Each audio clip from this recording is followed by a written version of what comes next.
toto je kaštiel zo strany dvora.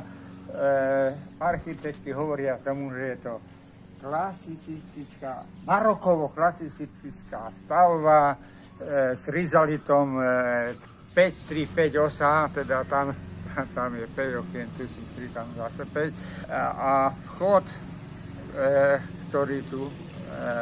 na ktorý sa ja pozerám, ten nebol takto zapravený, zamurovaný, nebola tam tá stena, ani z druhej strany nebola stena, lebo keď pán Grof a pani Grofka prišli na koči, tak vošli do tohto tunela z jednej strany, vystúpili, no a s koňmi sa len cúvať nedá, tak ten koč odišiel na túto stranu. No ja som počul, že tento kaštiel bol vlastne umiestnený v strede parku, ale teraz sme ako keby na kraji. Ako je to možné?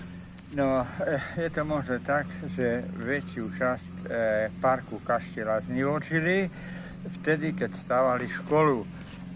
To je táto budova vlastne. To je táto budova. V 60. neviem koľkom presne, keď rozhodli o tom, že postavia novú školu v Želovciach, tak si vybrali toto miesto a kvôli tej škole zničili celý park. Nejaký starý pán, v tom čase teda v mojej mladosti bol starý pán. Pán Kopčík, tak tu vraj sedel. Áno, tu sedel na tomto schode a ronil slzy, keď videl, ako pília stáročné stromy.